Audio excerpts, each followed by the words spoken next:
I was saying 6 o'clock.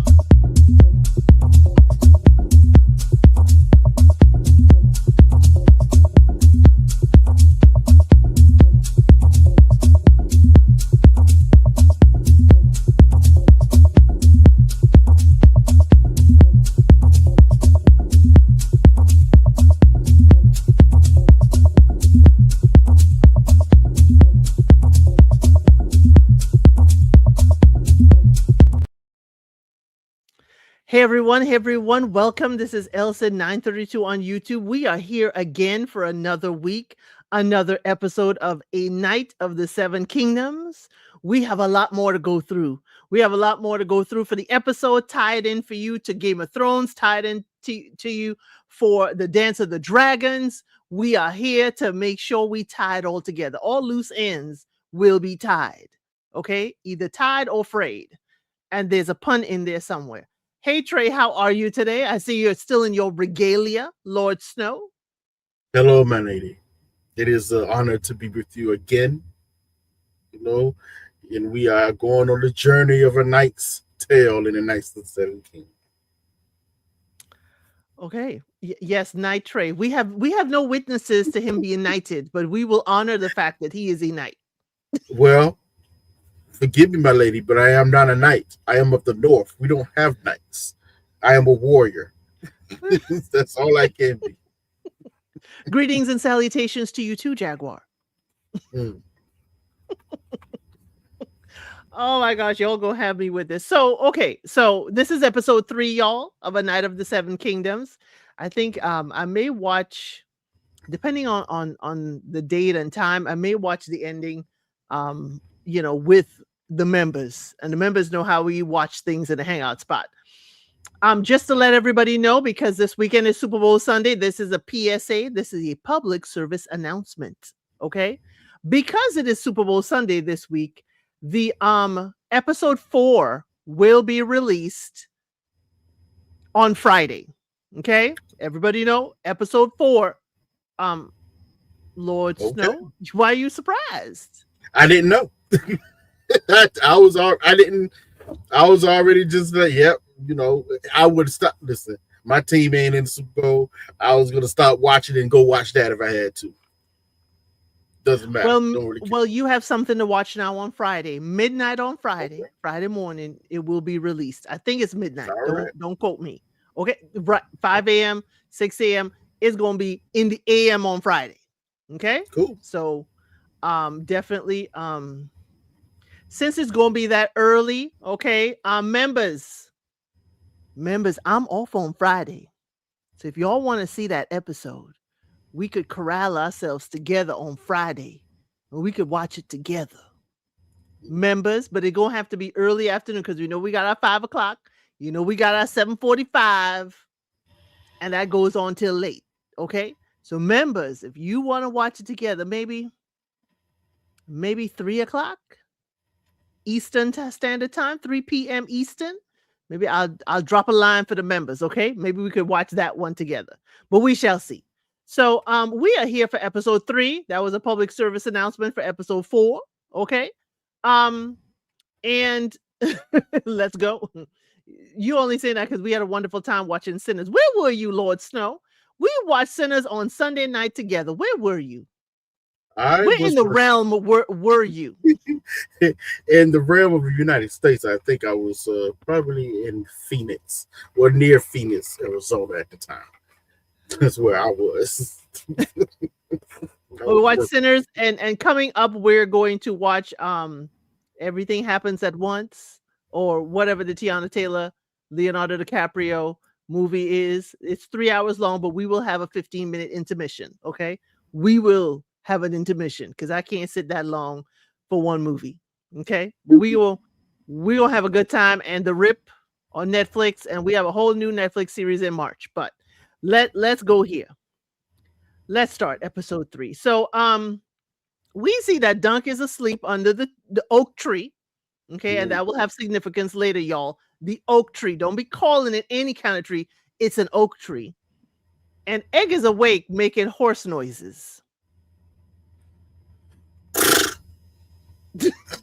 First, he was staring at him. That's the thing. He was, you get this feeling somebody staring at you while you sleep. Yeah, he was staring at him. I think he's just so enamored with his sir. Yes. You know, Yes. also he's thinking. He's thinking like, okay, I got to get my ish together. I gotta get up. We gotta get to it. If you're gonna be a squire, you need to be a squire. So even the squire has to train.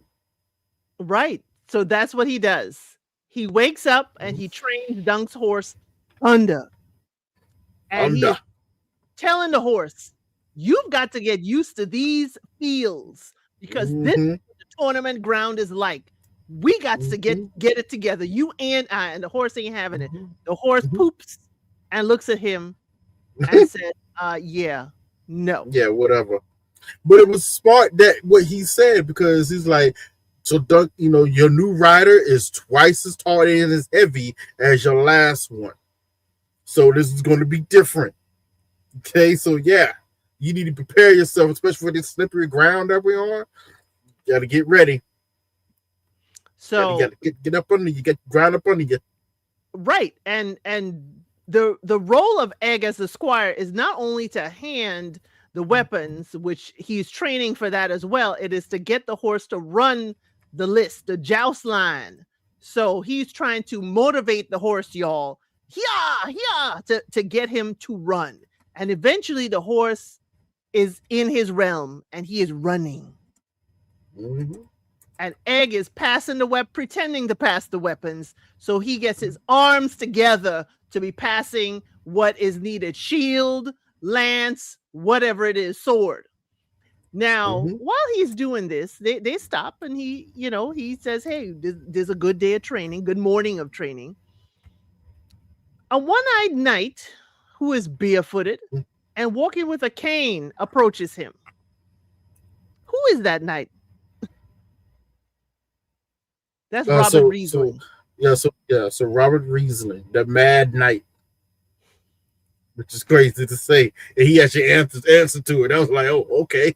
And it showed us the montage how he became mad, how he lost his eye. What's wrong with your hair, boy? What's wrong with your eye? Right. It's a quick-witted banter because technically a squire is not supposed to give any knight lip. Yes. Yeah, What's so wrong he with looked your like he hair, was ready to boy? smack him up, clap him in the side of the head. Would He deserved it.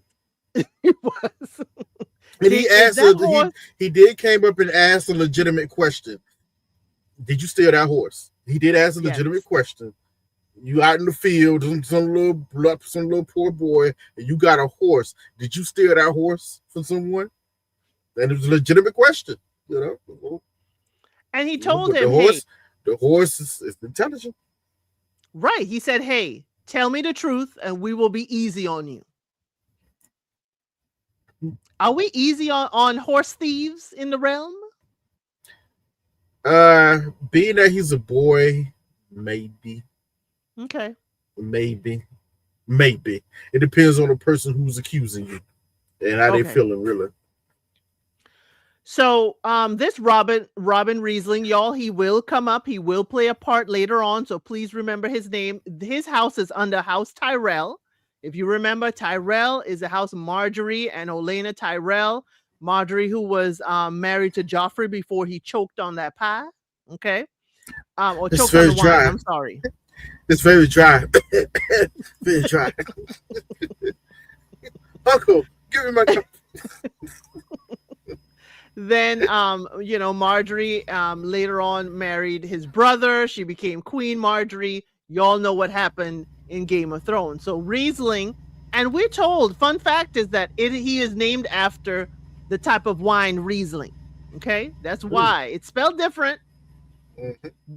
And that's one of Mama El Cid's favorite wines is a Riesling. Ooh, Okay, I I don't like a good reason. I don't. Oh, you don't like it? Oh, No. Some Rieslings are too dry. oh yeah. No, I don't like a dry reason. It Right. should be more sweet than anything. It should be more Yeah. sweet taste. Yeah. Yeah. So he lost his eye, that Robin Riesling, as Lord Snow said, by a splinter from a broken lance. So basically he went head to head with a knight The lances hit their shields, and when it splintered, the splinter jabbed him in the eye. There's no real, eye protective gear, okay, in a joust. You run the risk. And he kept on going, y'all. The splinter is in his eye. His eye is, I'm sorry, y'all, please, trigger warning. The eye is hanging out of its socket, and he goes right back around and wants to finish the Yelling and joust. screaming. Ah! It's interesting. By eye protection of the joust, it depends. It does depend on the type of helmet you have.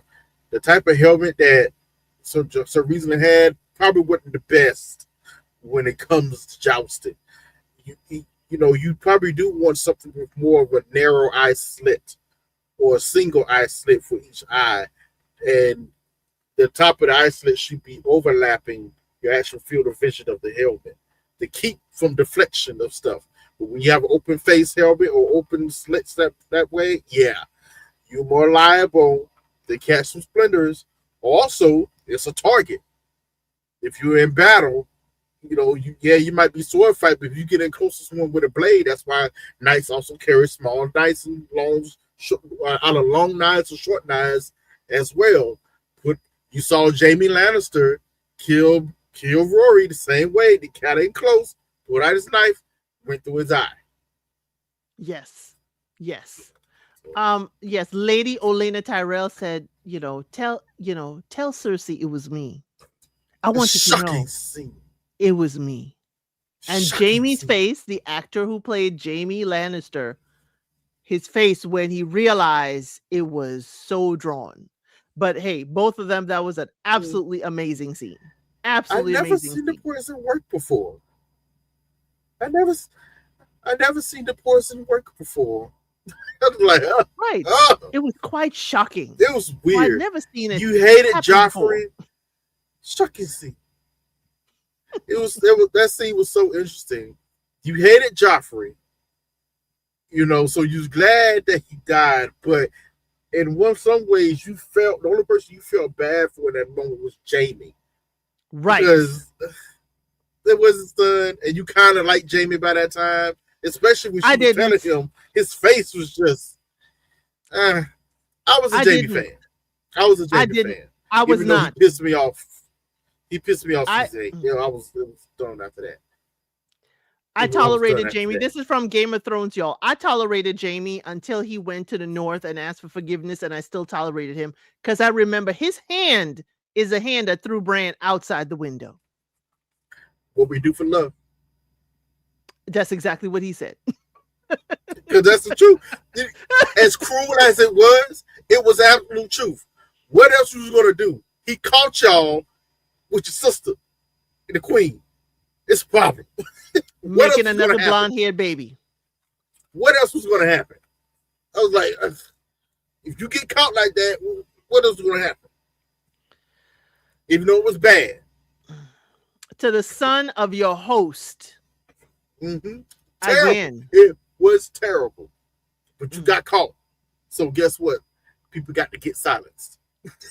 That's Dang, what it now people is. got to get silenced. Hey, it is what it is. Come on now. As bad as it was, it was terrible. But I Yes. understand. It I set us on this understood. path, but Yes, it did. I was never, I'm a fan of the actor. He played that role, but not a fan of the Jamie character. Okay. But yes, he played with Brienne too, right? He was wishy washy. But hey, I that was our Game of Thrones tie in, y'all. So y'all knew where House Tyrell fit into the realm, where Riesling is under the House Tyrell.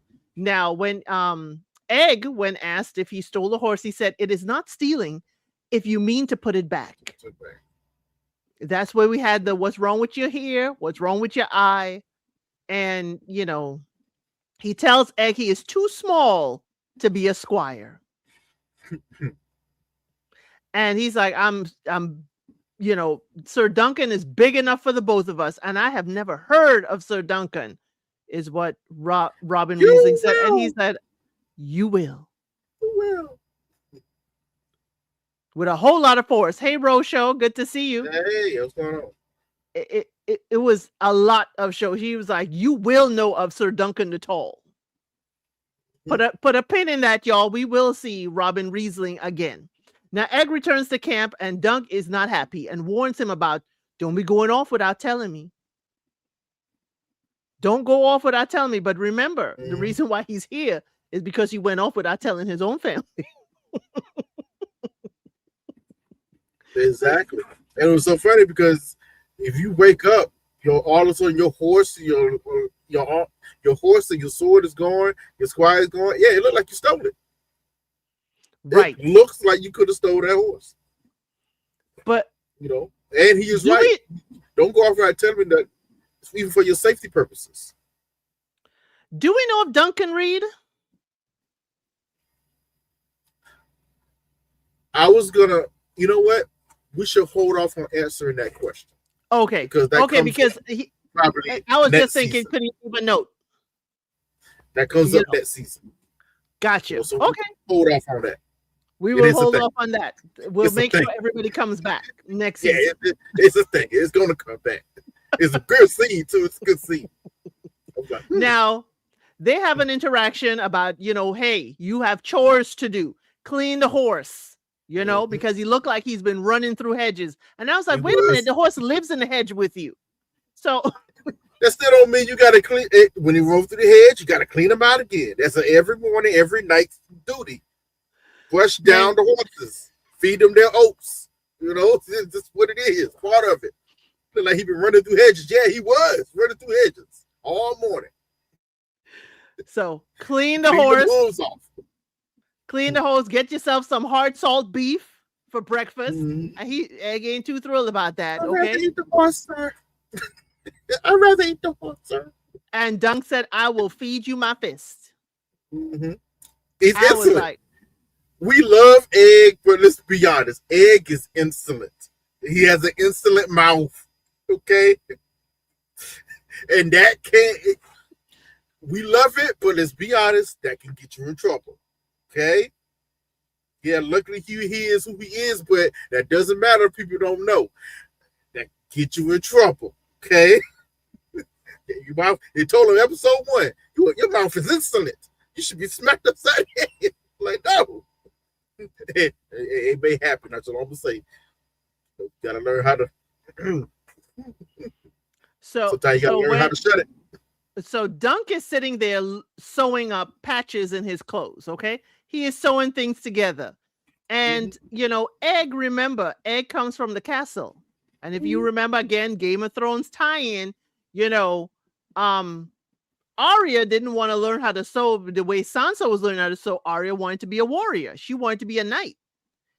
Sansa, the ladies are sitting at home sewing, but here Egg realizes, wait a minute, a knight, a squire, also needs to know how to do it. He's like, well, isn't this my job, sir? He's like, but do you know how to do it?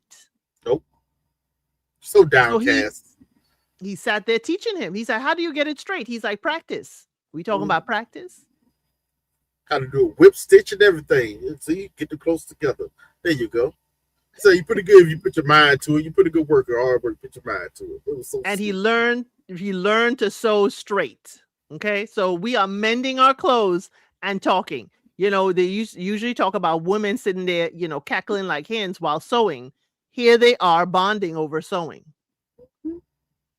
So Sweet. Egg asked Dunk something really important about ages and stages. He says, is it odd that I have black hair growing out of my stones? And Dunk says, it's odd that you're telling me. It's interesting now. He actually said, he didn't say if I had black hair. He said, it's odd to have black hair growing out of your stone. Because I've seen stones with black hair. I ain't got them. Yeah, exactly. He was like, it's odd to have black hair going out of your stones. And Duck had a point. He was like, it is odd that you're telling me this. That's a weird question. Why would we didn't talk about hair growing out of your stones? When you get old enough, we could talk about how to use your stones, and your pillow. But for right now, we only talk about your stones. Okay. That ain't the lance and stones we're trying to talk about right now. Okay, nah. Unless they got a bruise on them or something, some fuckings going on them, I don't need to know about stones. Okay. Keep in mind, y'all, Sir Duncan is technically 16, 17. Okay. Okay. And Egg 16, is 17. about 9 or 10. Yeah, 17. So, Egg is so 9. right. So again, the age difference, they're both learning from each other. So, Egg is puberty is about to start. The same age as Bran was when He was Game of tossed Thrones out the window. starts. Yeah, same age. George R. R. Martin likes to do these correlations. You know, same Dunk is actually 16, 17. Is somewhere in between there. He's unsure Yes. himself. But it's the same thing for Jon Snow. He was around 15, 16 when the story starts. Rob as well. Yes. All the kids around. George likes to tell his stories with certain characters at certain ages. It's a little go through he does. But you It's see interesting. here, Dunk's way of not answering questions. It's like, it's odd that you're telling me. He ain't even answer and say it's not odd.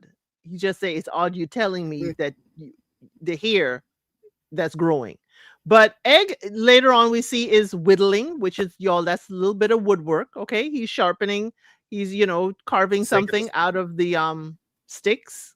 Okay. And Mm-hmm. he's singing, and Duck is hurling under the tree. He's talking about the Blackfire Rebellion. He's singing about the Blackfire Rebellion. He's singing about his dad and his uncle and their victory. Mm-hmm. And Dunk, we realize, gets sick whenever he's anxious. Yes. I love the fact that they like to tell history through song or some other means that's integral to the story without just telling you the story. Like if you listen to words, he was telling you exactly what happened during the battle at the Red Grass Field during the first Blackfire Rebellion. He's telling you exactly what happened. So the song lyrics is actually important. That's It very is. important. It was like history. It is. And I didn't get the words to it. I said, let me save that because the Blackfire Rebellion may be shown. And I wanted folks to really see and In understand that. flashes, Yes. it'd be interesting to decide to do it in the future. Do it, show a little bit of them flashes. That would be interesting. That would be cool to do. Because there's only one way that the green plains turn red. Blood, baby. They were bloody out there. So Dunk says, when Dunk is done getting sick, he says, fetch me my armor. Egg's like, you don't have your shield, sir. We'll pick it up when we go into town the way. Are you meaning to challenge, sir? Yeah. You can't challenge, sir. But Egg explains that these first few rounds, these first few days, it's only highborn knights that can challenge and play in the joust. So unless Dunk has turned highborn overnight. So here's the thing. Dunk has been squire for his knight who's passed away. How come he don't know that? And he's been to several. Well, actually, he hasn't been to several. He was trained by Sir Arlen, but he also told this part. Sir Arlen's nephew was the one that was killed during the Red Grass Field, during that battle of the Red Grass Field. Also, Sir Arlen was a younger man back then. That's also when he was participating more in tournaments. So how did he know about the gray because he told him the story, the Gray Lion. The Gray Lion. He told him, he's like, Sir Arlen told me the story so many times. Gotcha. So he never really attended. He just heard the stories. Yeah, not his older age. Well, somewhat embellished. He did. He was there. He fought. He did fight in this melee, and he fought in this joust. 7 lances does sound better than 4. Either way, you rode against the Prince of Dragonstone and did well. Breaking 4 lances, that's in a regular joust, breaking 4 lances is pretty daggone good. Having 4 lances is good. Yeah. I Well, mean, to have 4 lances means you're of a certain stature. So after after Dunk realizes, hey, I ain't highborn enough to be in these games early on, he goes into town and he wants to buy some eggs, but the person thought he wanted the goose laying the egg to be taken out. And he saves the goose. No, no, no. I just want them eggs. And he sees Tinsdale pass by. Okay. Said his shield will be ready tonight. And egg. Wasn't that interesting? Wasn't that interesting that you could tell that the guy didn't understand the common tongue? It was very interesting, but it told me that people from all over came there to sell their goods. Mm-hmm. That's why I didn't too much look at it too funny, because I figured a lot of people were coming in there as vendors just because everybody's meeting up there. I only bring it up because I'm going to attach this to something that happens a little later on that I want to talk about that I found very interesting. But please continue. Egg teases Dunk about the encounter with Tinsdale, because Dunk really couldn't say much other than came for eggs, goose kind of eggs. But they make goose egg sandwiches, and it's interesting. Egg is the cook. With ham. With ham. Slices, some slices. They had some ham up there. Mm-mm. Well, I think it looked like he was teaching him how to cook. Yes. Teaching him. The slices of ham were in the pan, y'all. And then they put it to the, a side of the pan, and then they were breaking these big old goose eggs into the pan. I never had goose eggs. I wonder how they really taste actually. Have you had duck eggs? Yeah. Yes. Basically, that was a long time ago. Have you had ostrich eggs? No, never had an ostrich egg. You should try. I know that's a lot of yolk. Jesus Christ. I will leave that there and I won't make a joke. I'm just saying it is a lot of yolk. I will leave that there. A lot of yolk. A lot of yolk. Now, the first match, they're sitting under the oak tree and they're having their goose egg and ham sandwiches and they are eating well. Okay, again, this is money from the sale of the previous horse. Remember, y'all, okay? This is how he has money to buy these things. Now, the first match is Humphrey Harding versus Humphrey Beesbury. It's called Humphrey versus Humphrey. And this is going to be important later, y'all.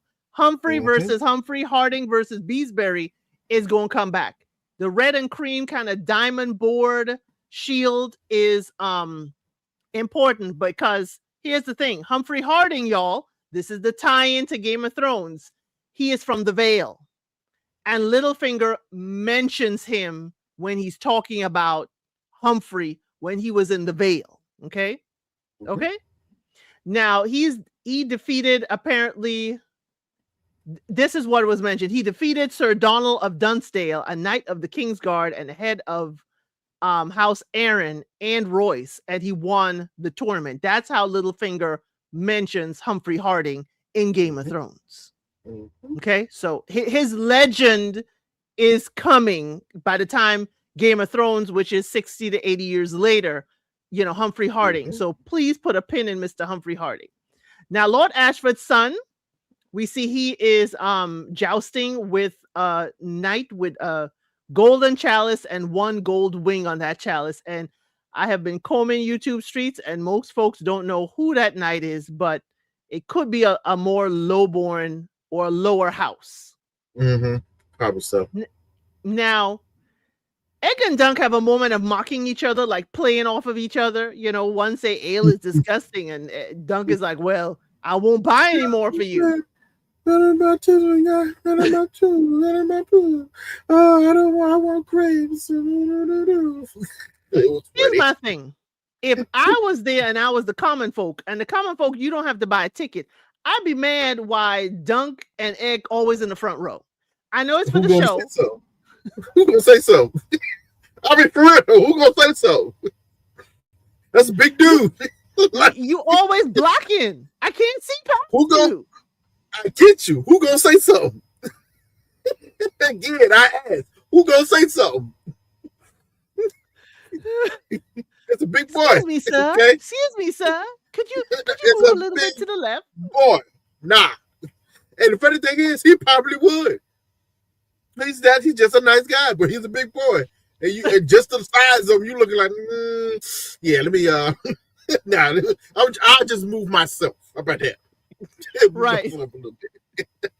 But later on, after we see these couple jousts, they're sitting under the tree on the slope of the hill. Mm, Beautiful scene of seeing the whole area. nice. And Egg says, I think I could be happy in a place like this. Mm-hmm. He is He loving talks the simple about life.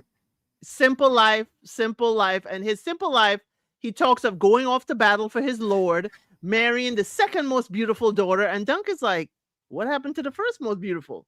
He's like, well, that's the Mm-hmm. one you gonna marry, isn't it, sir? And It Dunk was loves sweet. that story. It was nice. It was so nice. Dunk goes on to say, you're a good worker when you put your mind to it. And does that mean I can stay with you, sir, after the tournament? And Dunk Mm-hmm. Dunk has to give him the reality check. He's like, if I lose my first joust, I'll scarcely be a knight. Mm. But if I win, you can. What was that moment?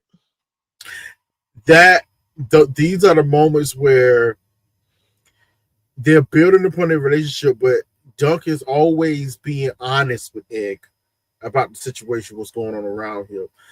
As wise as Egg is, sometimes Egg, you can tell he likes to live in the clouds and doesn't look at the reality of some situations. Or some situations. Because there's other times he's the one that's trying to tell Dunk the reality of stuff like, hey bro, hold on. you can't fight today. You got to wait till tomorrow before you can challenge, okay? This and that third, procedurally. But when it comes to just almost like everyday living, Mm-hmm.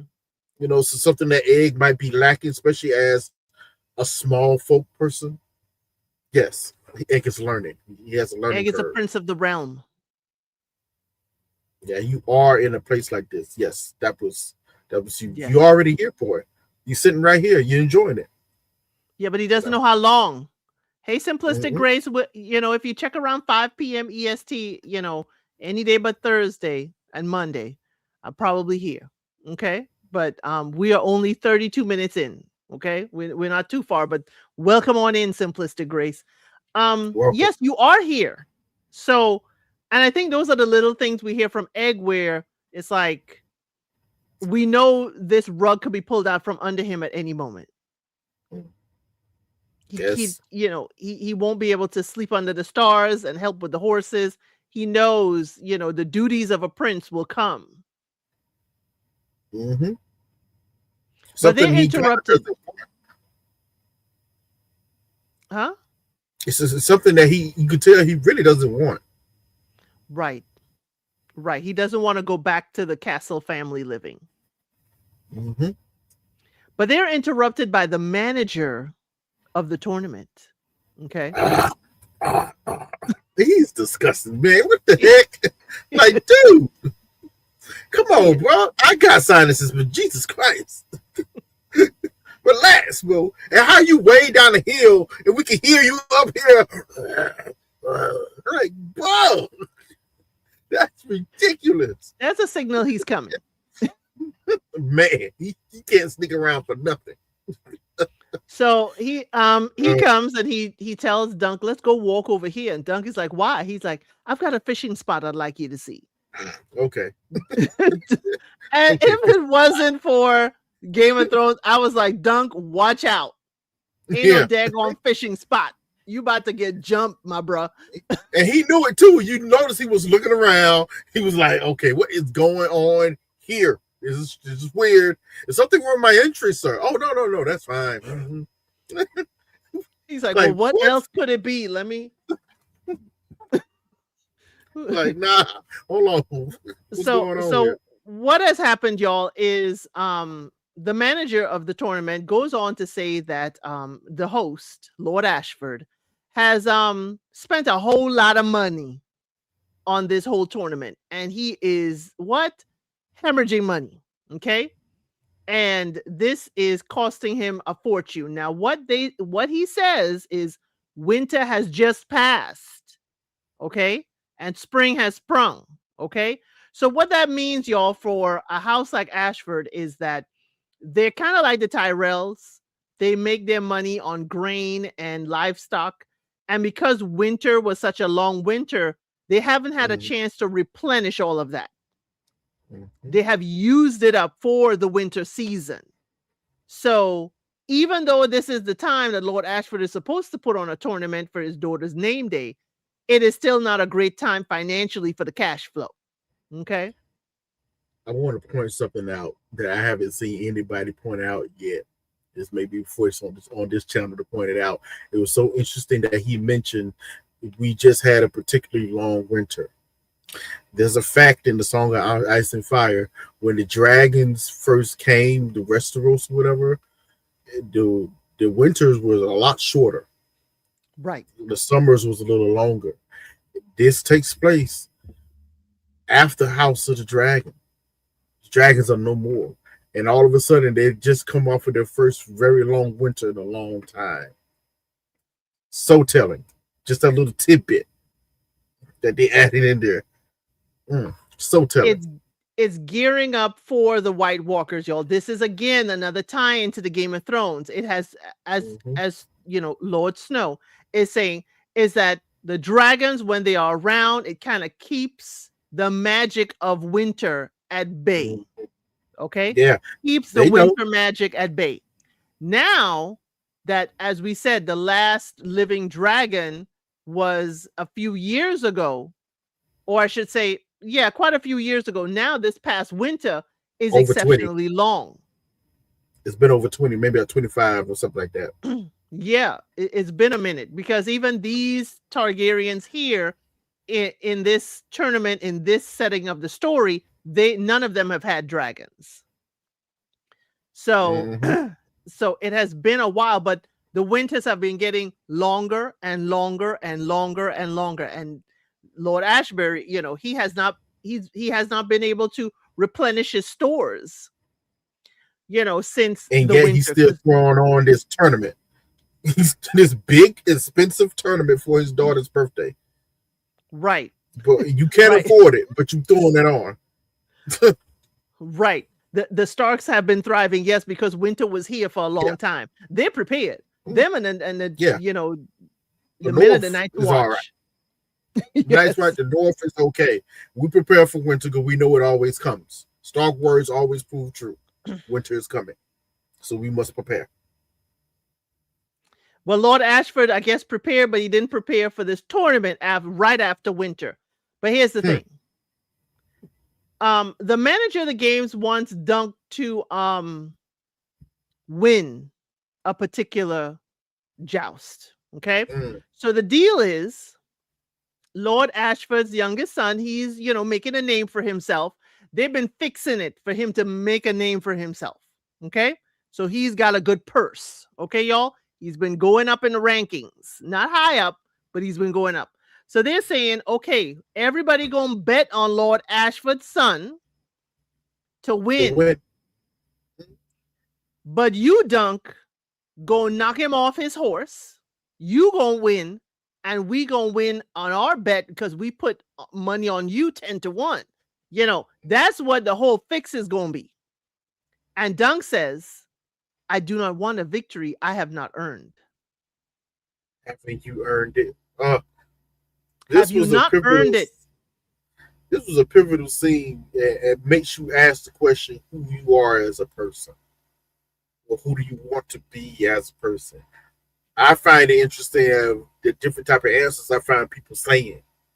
Like, I hate to say this, but all the ones is like, man, go ahead and take that money, blah blah blah. I'm like, they wrote this in to kind of prove to you the type of person you might be. This this was an honor check. This was a straight honor check, which Well, Song Eyes Fire does a lot. you ask why would they choose Dunk? Because Dunk is a hedge knight. Hedge knights Mm-hmm. don't have much. So the thing is that when Dunk wins, you win the person's armor, you win their horse, you win certain things from there. So they're thinking this hedge knight, who we have seen sleeping under the tree, and Dunk had to check him and say, that's my oak tree. He would be more prone to want to, do a fix so he can earn armor and money and an additional horse. And he has no name, so most people would bet against him. They won't bet on him to win. Especially against a guy who we saw, like Duncan said, he's a very deft lance. So he knows what he's doing out there. He's good. He actually is good. So yeah, no one will bet against him. And no one has seen Dunk perform at all. Exactly. So yeah. So yes, he is more likely to accept and go along with the bribe. It's a smart setup. I have to give it to him. But it's all contingent of the type of honor the person you asking to win. So it's interesting. Right. But he said, hey, after he says, have you not earned it? He says, Sir Andrew, will take the fall. You will have his horse, his arms, and armor as recompense. Okay. I have not heard that word recompense in the longest time. Okay. You will have it as your prize. And he said, I will seek you tomorrow for an answer. Okay. Basically sleep on it. And he was saved from that answer. But that's later. Right. He was saved from that answer, but that's later. I don't know if he's in a better situation, but he was definitely saved from having to make a choice. Right. He was saved from making the choice. Okay. I was like, something up with my mouse. Okay. So Prince Arion has to ride in the joust. This is the blonde baddie, okay? But with the when flames on your helmet is crazy. I was like, what the heck? Flames on the helmet. Don't forget he has the same kind of helmet flame on his horse, okay? His armor has all kinds of dragon connotation, y'all, okay? He thinks he is a Bright dragon. Flame, what they call him. Arian Bright Flame. Now, when he goes to the center console for a nod, his uncle Malar barely nods at him, and his father is not around. Okay, his father is not around, and we learn why his father is not there later on.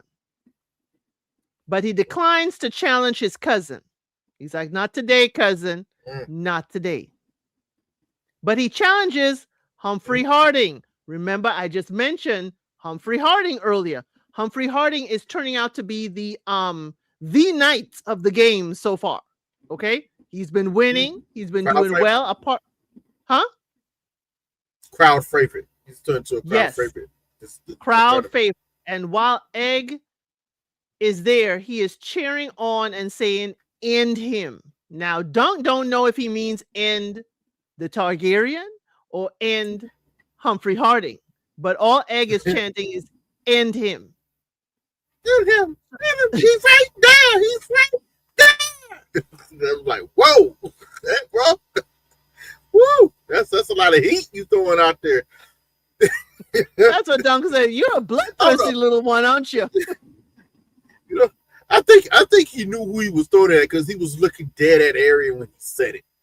Yes. He looked dead at Arian when he said it. It was like, whoa, bro. And this we get to see. I love the one. Finally, we got the one-on-one joust, so you can actually see what a joust looks like, and some of the rules of how a joust goes, and how you're supposed. Oh God! And how you're supposed to play in this joust, because they go run down the list, and Arian veers away. Right. That's what I was going to say. Yep. They go in riding at each other, y'all. It's one-on-one, okay? And Prince Arian, as Lord Snow just said, he ducks to the side. And so Lord Hardin's lance drops, and he doesn't drop it, but it drops, and he's angled a little bit off on his horse. When they go on, they turn around, and they got to come back around. Right before they meet up to hit each other with the lances, Dunk says, he's too low, meaning Arion. Arion is too low. You could see it on his uncle's face that he is like, here we go again. Arion jabs at the horse and not at the shield and knight. He jabs right center at the horse soft spots, and the horse falls, and it falls on Lord Harden. And you hear things break. Woo. Shattered his leg, most definitely. Don't count Lord Harden out, though, y'all. Don't count Lord Harden out. But he's going to be counted out because of that. But you're right. Don't count him out. We never know what's going to happen. But yes, Arion straight up does something very dishonorable, very in bad taste. Bad taste. To the fact that the small folk starts rioting. Now, I have to say, this is an addition to the show, because this doesn't happen in the books. It's shock and horror in the books, but no one there speaks up. But here, they have a rioting. This is interesting. Like, whoa! The Kingsguard Knight had to come out. Someone threw mud and hit Arion square in the face. Bam! Now, this calls to order. We like to do this, apparently, in Game of Thrones, because we saw Joffrey. Okay? Joffrey was throwing a little bit of hurling mud at his face when he went, to Old Town. Also, in Dance of the Dragons, okay, weren't the queen and her daughter, throwing hurl stuff when they came out of praying? When the small folk got real wild and rowdy. So we have seen the small folk pick up a rock or two. Okay. So I think that was dung. I think that was dung, which makes it worse. Right. It had to be horse dung. that's ooh. Somebody picked up a big clump. Whoa, okay. That's hard to get off, okay? You gotta really dislike somebody to pick up some horse dung and throw it at somebody. That's now right there. Arion shames his house and his uncle, okay? His uncle is saddened. He shakes his head. This is, Malar, y'all. This is Malar. This is, the hand of the king and the next king, okay? He's there sitting and just shakes his head. This is important later because we learned that Arion had this horse ended on purpose, okay? Because this was a real war horse. This was, as I said, Lord Harden was this horse was a beauty, and the horse was really, really, really excellent horse for the joust. So Arion, he didn't challenge him to a fair fight, but he challenged him and took out his horse. But the crowd charges forward, as you said, and the Kingsguard got to come in to keep the crowd at bay. You see the white cloaks on their steeds coming in.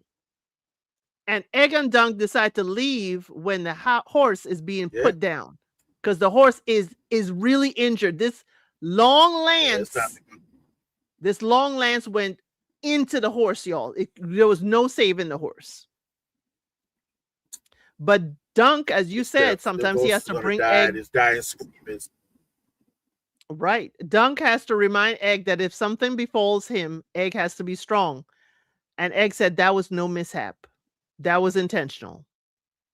What were your thoughts about that whole joust and Lord Harding and the ending of the horse and Dunk telling Egg something could happen to me?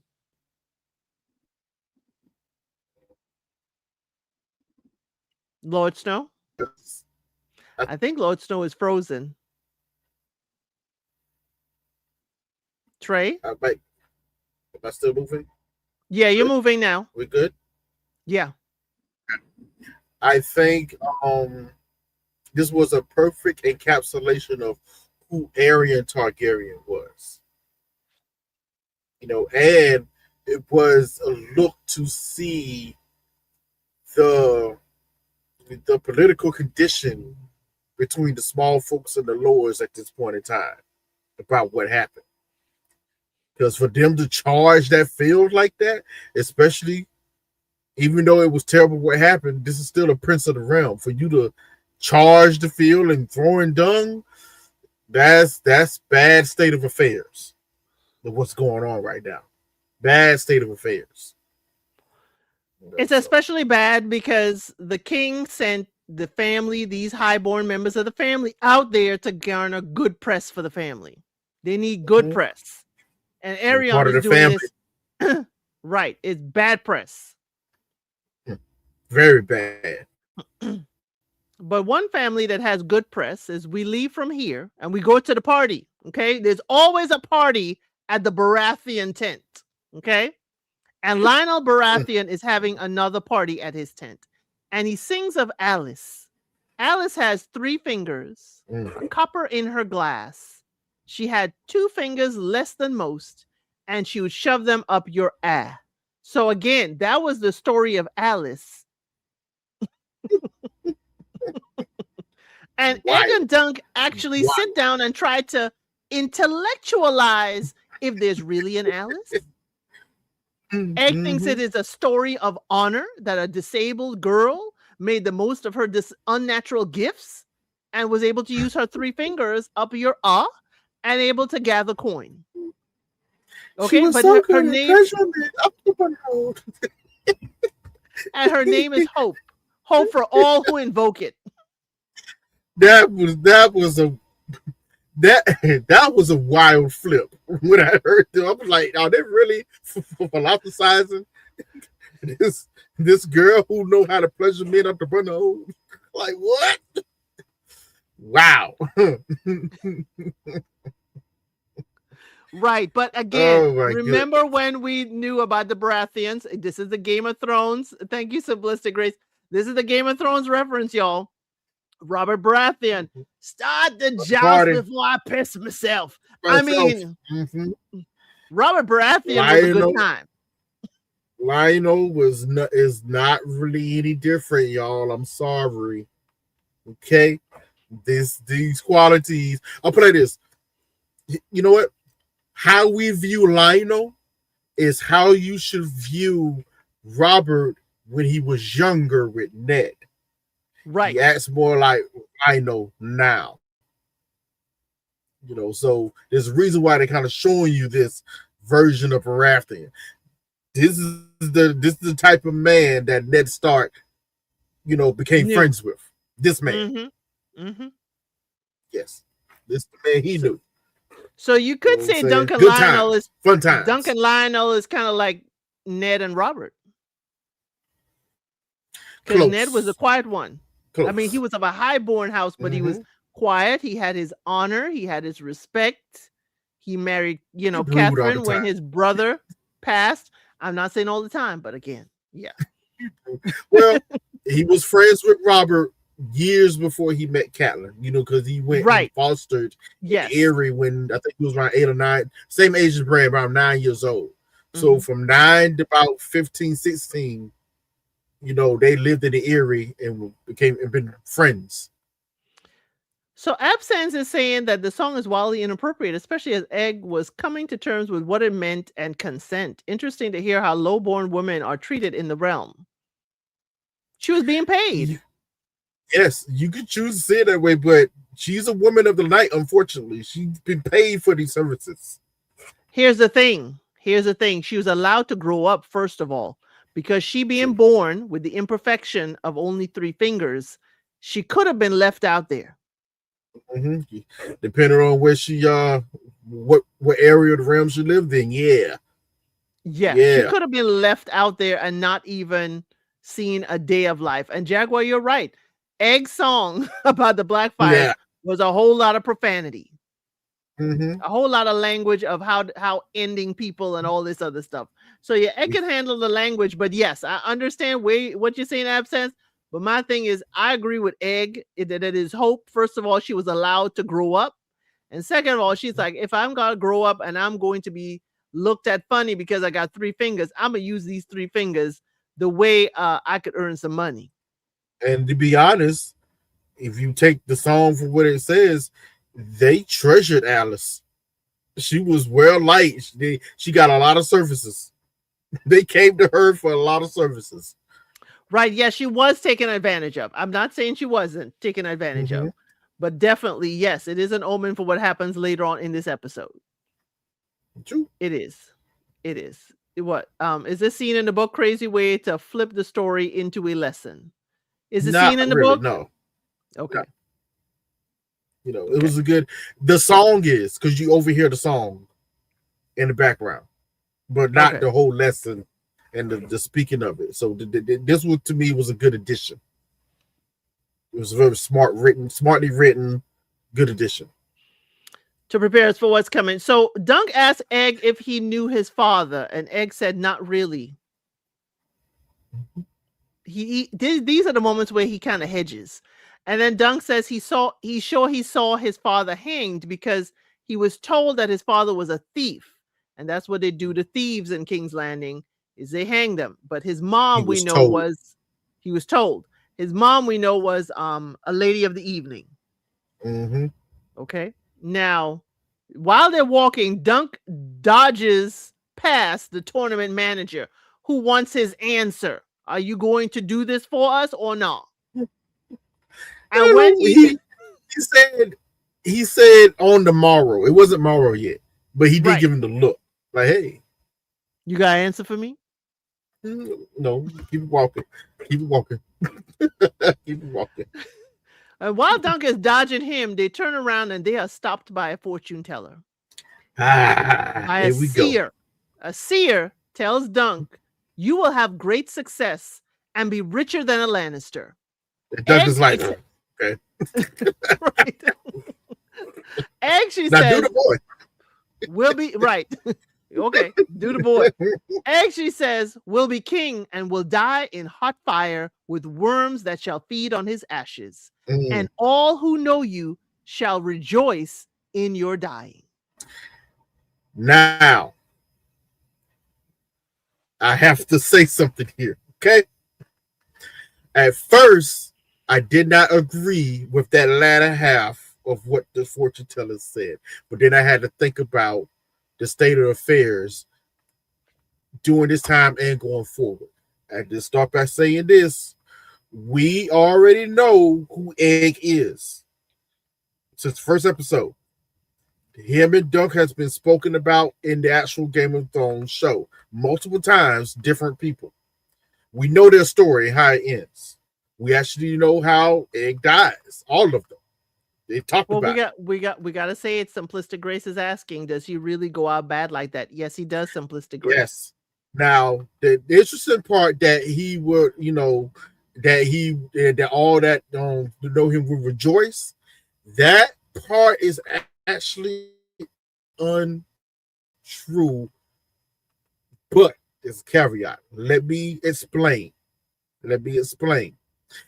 Egg in history goes down as one of the beloved Targaryen kings. Right.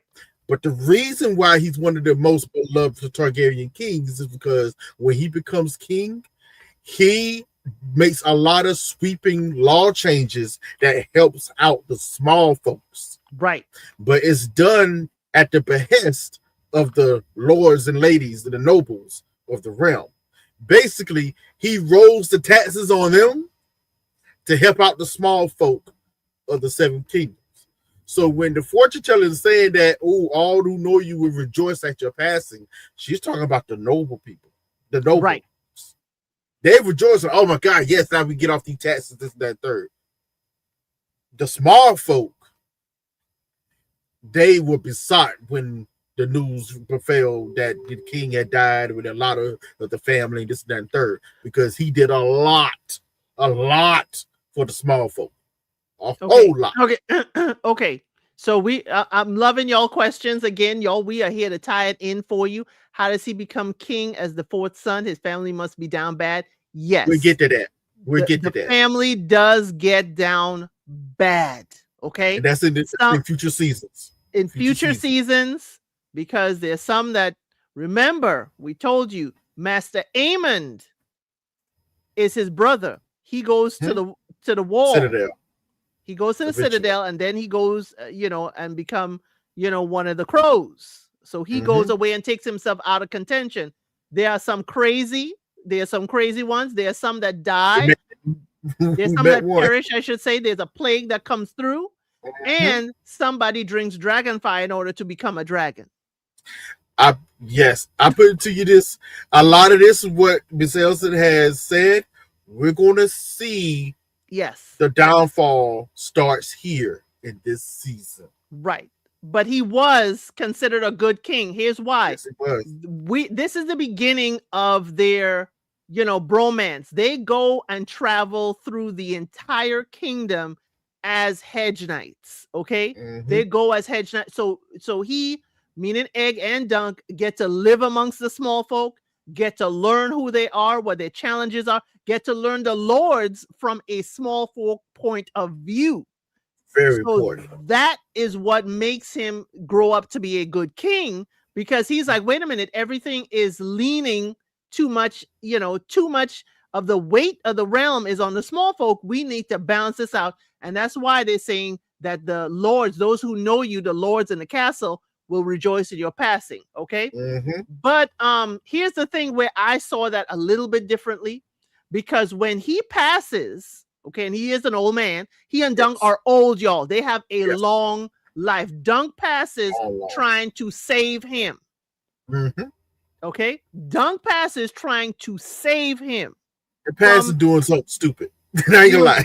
he ain't doing something stupid. Stop it. I understand why, but you think about it, you're like, all right, come on now. It's only stupid because it didn't work, Trey. Okay. Yes. Yes. That's why it's stupid, because it didn't work. Y'all, again, Game of Or Thrones did it? reference. Remember what Daenerys had to do.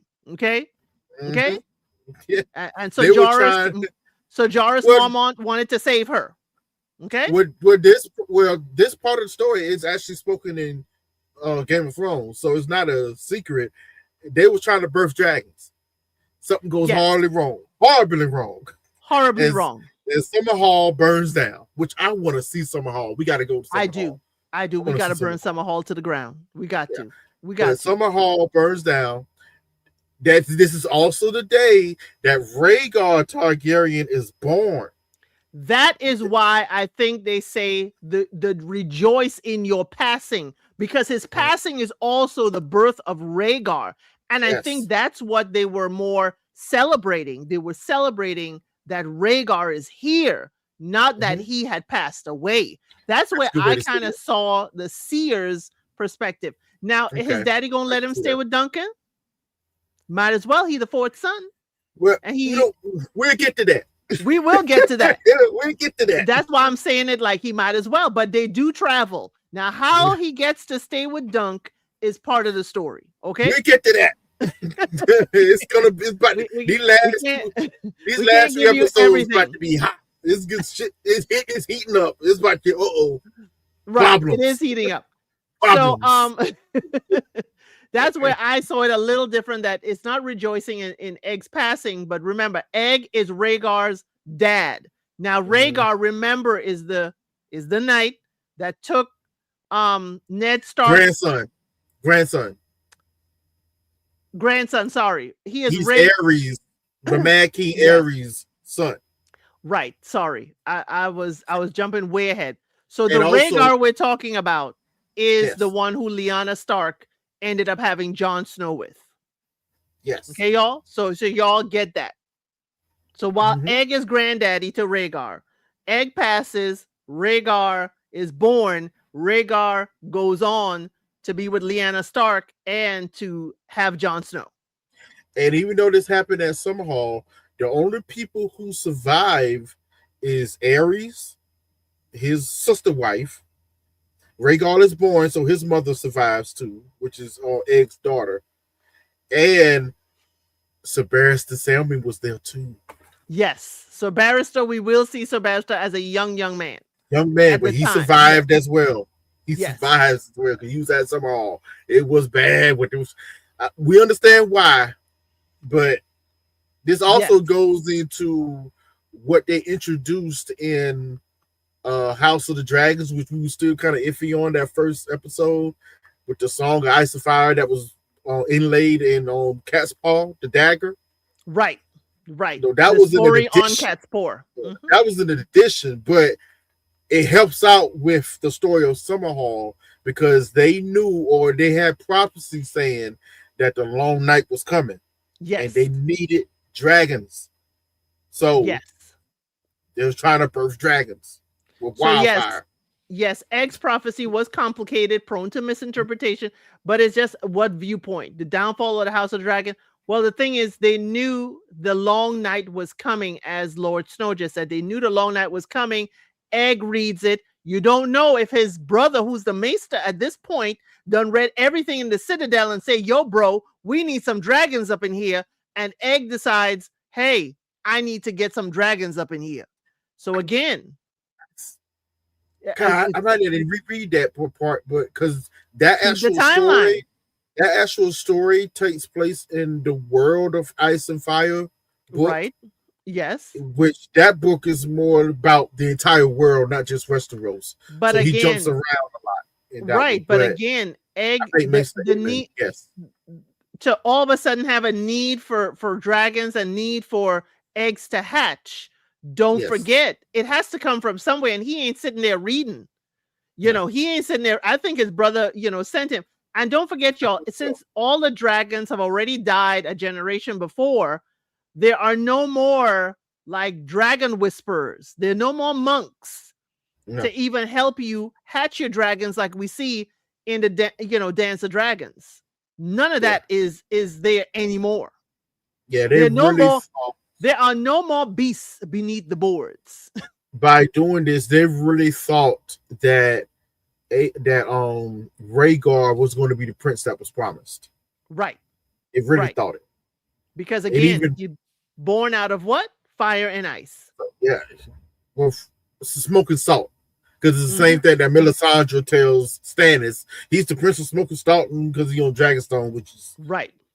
totally misinterpreted, of course. But yes, it was interesting. They really thought Rhaegar was the Prince of Promise. Even Rhaegar, to a certain extent, thought, because he was a learned man. He was a learned boy, actually. And Yes. he read a lot. And at one point in time, it's a funny story about him. Just real quick, he was reading something, reading a lot of prophecies, this, that, and third, because he was more like Maester Aemon. And he Yes. admired Maester Aemon. But he read something one day and it made him get up, go to his massive arms and said, I need you to teach me how to be a knight. It seems that I must learn how to fight. And Yep. it was very weird when he said it, but it was something that he had read that had told him he had to prepare for the future. Right. In Rhaegar's this is Rhaegar's story, y'all. So going back, y'all, we got that prophecy from the seer. Okay. And that seer kind of looked like, if y'all into Viking stories, the History Channel Vikings is my favorite one about Ragnar and all of them. That's one of my favorites. If you're looking for another show to watch, that seer kind of looks like the seer from there because, her head is covered up. But here's my thing, her head is covered up. And we usually have seers that are of white of hair. She could be Mhm. a Targaryen seer. Here we go. Okay, she could be. Here we I ain't go. see her here. Okay, okay. Here we go. I'm If I not can't see, discounting it if I because can't see the hair, I'm not discounting it because let's be for real. There are a lot of Targaryen and Valerian bastards running around this realm. They're all over the place. They're all over. right? Oh, Uh, damn. no, no, Okay. no, no, Whoa. no, no. Could we curb the language, please? Curb the language, please. Okay. I am W- in. I am in my armor, good sir. For I am a warrior of the North. Thank you. A vassal of House Stark. So some Yes. of us do cosplay. Okay, some of us cosplay, some of us don't. Okay, Oh, only for this show. only for this show. Only for this show. So while they are, Dunk has a good laugh. He pays the seer. Okay, Egg is shook. Egg is shooketh. Egg is shooketh. Mm-hmm. What did you mean by that? That went through you a little bit as a little boy. You go, what? What? Doug is like, I'm Just a gonna be fortune king and teller I'm gonna perish. and fire. People hate me. What? Like no. Doug is like, you know, it's Yeah, just a fortune whatever. teller. Don't take too much stock in it. Come on, let's go. And So they meet running up the ring. when they're walking away again. They meet up with Raymond Fossaway. Now remember, Raymond Fossaway is squire to his cousin, or is it Stefan, his brother? Stefan. cousin, Cousin cousin. Stefan Fossaway. And I do have it here if I read the rest of my note. And Dunk is invited to have some cider because we make our own. We are the apple orchard of the entire Westeros. So Egg doesn't want to, he doesn't look at Raymond Fossaway. You realize that? He doesn't look Mhm. him in the eye. He looks down and away. And he said, I'd rather go to the puppet show. And you know what? I'll bring back your shield, sir. I'll bring back your shield. And he's like, okay, go on ahead. And Raymond asked Dunk while they're sipping on cider, have you chosen an opponent yet? And Dunk is getting fidgety because he said, I'm not sure yet. Dunk Well, asked, okay. no, I would say you're right, but he also kind of feels out Raymond's opinion because he mentions on Lord Ashford's son. We might be well matched. So he's trying to fill him out, but what Raymond might think it is. Like, well, let me see where he at. Right. Now, absence, it's not Stefan. Stefan is the blonde hair looking one with the apple emblem when we first met him in the first episode. This is Raymond Fossaway. Yeah. Okay. It's Raymond. Right. Yes. Oh, girl. Well, this is after Daenerys. This is 80 years or so. Oh, no, sorry. Centuries after Daenerys. Okay. So definitely this has been generations of Targaryen rule after Daenerys. Okay. So bear with us. So since I like Game of Thrones shows like Vikings, The Last King of HBO. Oh yeah, I have watched Vikings, History Channel's Vikings. Yes, I've watched Netflix Vikings, The Last Kingdom. Yes, and HBO's Rome is my jam. Yeah. If you want to do, but I'll have to be under members. We could talk about HBO's Rome. Okay, we could talk. I know. I know about that whole one. But yes, Raymond is all right with us because he is giggling into his cup. So Dunk asked him if he should take the match that's offered to him. And he said, hey, Arion is mad at Lord Ashford right now for giving away his horse. Well, Baylor commanded it for right. recompense. For recompense to Lord Harding for the loss of his horse. But Dunk said little comfort to Sir Humphrey, who was going to win the day because now his leg is busted. Okay. His leg, as Raymond says, busted like a baking dish. And I'm like, what are y'all shattering baking dishes on? What are y'all doing? But Raymond did not laugh when Dunk says that Egg thought, that Arion might injure the horse because it's hard, it's hard for Dunk to think that a knight or prince would behave in such dishonor. Raymond ain't say a word. Oh boy.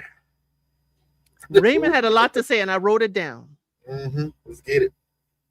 Raymond says they are incestuous aliens, blood magic and tyrants who burned the lands, dragged us into their wars with no respect for our history and our customs.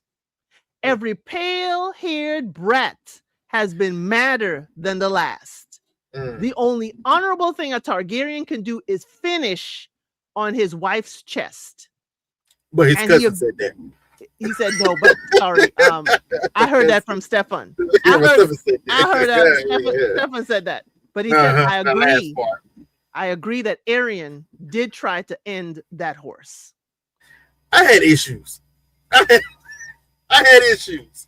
Okay? Because that main part, none of that was in the book. And it was weird to me. The vitriol for Arion is there. Because they talk about Arion, how bad he is. But for the whole Targaryen line, none of that's there. He actually praises some of the Targaryen kings. And on the flip side of it, he loves Prince Baelor, the hand of the king currently. Everyone loves him and respects him and thinks he would make a great king after the current king passes. which is Darren the first, or is that the second? No, he's Darren the second, which is Darren the second. So it was a little jarring to me. I went, "Whoa, what?" You know what? I'm gonna tell you where Raymond lied. You want to get into it? Let's go. Let's get into it. Not every Targaryen king has been madder than the last. I can count on one hand up until this point. I can count on one hand who has shown this madness. And it's really only three. Four, if you want to count Baelor the Blessed, because he was so pious. But I can count on one hand how many Targaryen kings have actually been mad. There's been others that's been all right. Remember, this is after the Dance of the Dragon, so all Targaryens in their eyes are mad. Now, that I can understand because of what happened during that whole situation. They might feel a way. But you know what I said after he made that certain statement about, they conquered our lands, don't pay attention to our traditions, this, that, third. You know what I said when I heard that? I said, wow, Raymond, that's very hypocritical. You know why it's hypocritical? Because if I remember, when the Andals came from Essos to Westeros, they did the same exact thing. In fact, you could make an argument that it was worse when they came, because it was. They came the children of the forest. Yes, but at that time, only the children of the forest, the giants, and then the first men were living in Westeros. Yes, and there was a little. Well, to give it real, there was a little stress between the children of the forest and the giants first. Then they came together. Cool. Yeah, they came together. It was peace. The first men came, a little dust up, but eventually it was peace found, and the first men took the gods of the children of the forest because they taught them the ways of the trees, the werewolves, and this, that, and third. So it was peace for a long time. Then come the Andals. Hold on. When who came? I don't understand what they are called. The Andals. The Andals. Go ahead. When they make the statement, I am, Targaryen, king of the Andals, the Rhoynar, and the first men. Okay, the first men were the first men to come to Westeros. Those are the ancestors of the Starks and the Wildlings. Their ancestors. They are the ancestors of the first men. The Rhoynar are the ancestors of Dornishmen. But they came a little later. But they're the ancestors of the Dornishmen. The Andals is everyone in the south, from the Vale on down to Dorne. They are the Andals ancestors. And when they came to Westeros, they brought sword and fire. They straight up slaughtered everyone they came in sight of, cut down all the weirwood trees. Why? This should sound interesting when I say this. Why did they do it? It was because they did not follow the same gods they did, the seven-pointed star. George R. Martin wrote them specifically to mirror the Crusades. Yes. Specifically, they were supposed to mirror the Crusades and their trek across the world in the name of God. So this is kind of like to let you know how these things felt. The seven kingdoms. So Starks and Dornish people see themselves, the top and the north and the south see themselves as completely separate, and then the folks in the middle. Now, I'm not saying the giants and the children of the forest, they didn't have their own, the first men didn't have their own dust up with taking down trees and stuff. It was a little small dust up, but it didn't last. A little dust up. We got a treaty going. It wasn't as bad as when the Andals came. It was not bad. Right. The first men, yes, Jaguar, had the old gods. The Andals came after with the Faith of the Seven. You can watch Game of Thrones history and commentary videos. Yes. The thing is, the Andals, and correct me if I'm wrong, Lord Snow, the Andals is when it got like real hot. It was we had to go and create the Night's King, we had to create the children of the forest. It was so children bad. of the forest had to go and create The shit The was so bad that the children of the forest had to create the White Walkers, and right. it got out of control after that. There you go. Does that help you, Absans? That's how bad it got when they Yes. came. So it was so funny how Raymond was talking. I was like, bruh, let's keep it real. Historically, you can't really talk. Okay, they did nothing but the same thing your people, your ancestors did too. So Right. whatever. Okay, Right.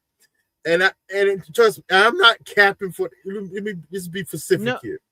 I'm not capping for the Targaryens, but if you're gonna tell something, at least put some truth or historical truth behind it. Tell it all. Don't just tell one side because you upset right now. Trey, there's a laughing emoji at the end. You know, They're I'm pulling. laughing too. You see me smiling. I'm just saying. But it's just the commentary was just so like, whoa, bro. Whoa, whoa. Like, I get you. I feel you. I understand, actually.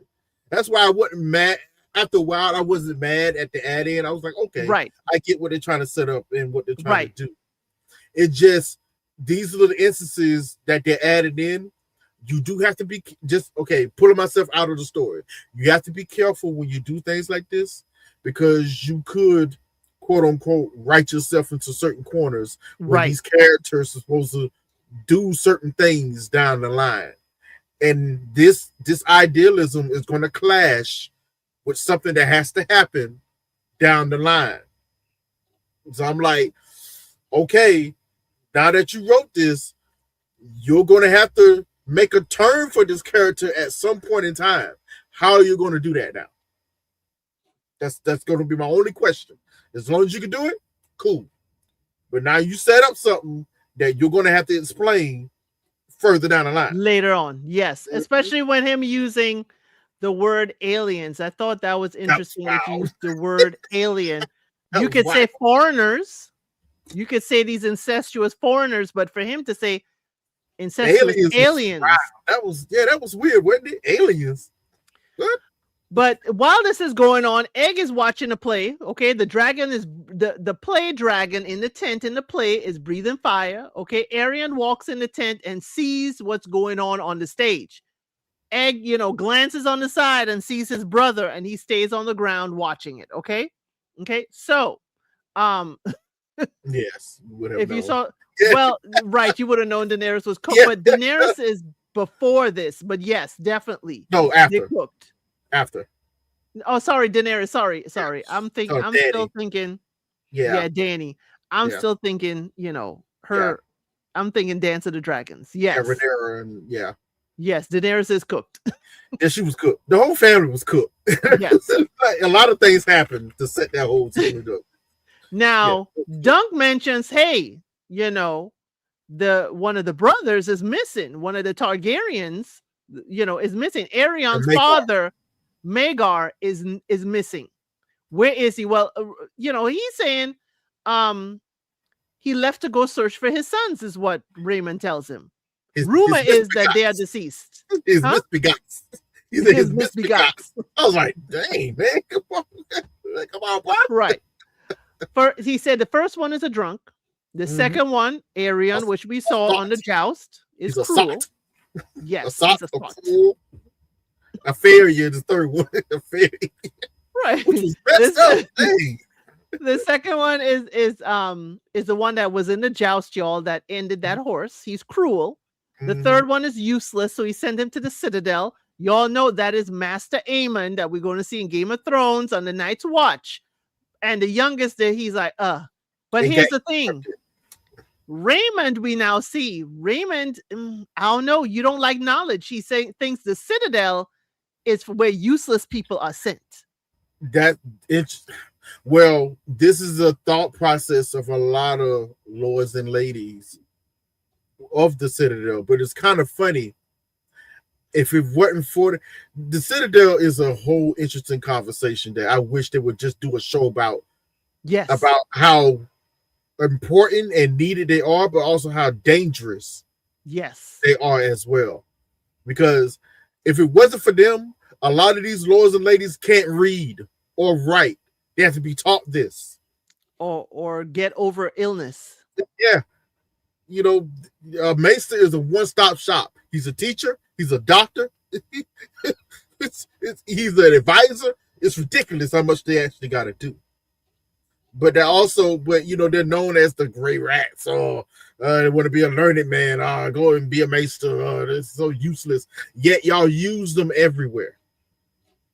You have to have them. The kingdom would not function without them.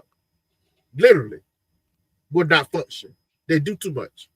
Isn't it kind of like Dune though, Yes, where you have, a sister of the Jesuit in every single major household?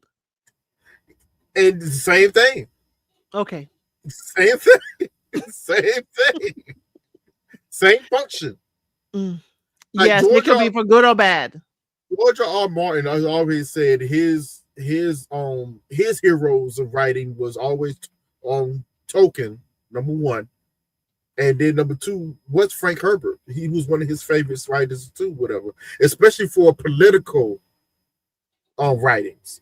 Like Tolkien was great for writing fantasy, but he wanted to keep his real like black and white, good versus evil, this, that, third. Frank Herbert was more, he wrote more political dramas with his Doom series. It's very political. Yes, yeah, it was more gray. It blurred the line of what's good and evil, as is the real world does. So I still got to see the Sisters of the Jesuit. Yeah, the Benny Jesuit. Yes, the Benny Jesuit. Mm-hmm. Yeah, but George wanted to find the middle of all of that with his writings, how he created this world. It is a political drama, but there's magic all throughout it, in and out, woved in between, seamlessly at that. It's crazy how you can do that. Right. Now, Simplistic Grace, I would say Amen saying he's trying to live, send me to the wall. He also didn't want to be in politics. He wanted to be a scholar. So they was trying to make him king. They was trying to make him king. Make him to take the kingdom. Like, you know what? Nope. Nope. I'm not standing in the way of my brother.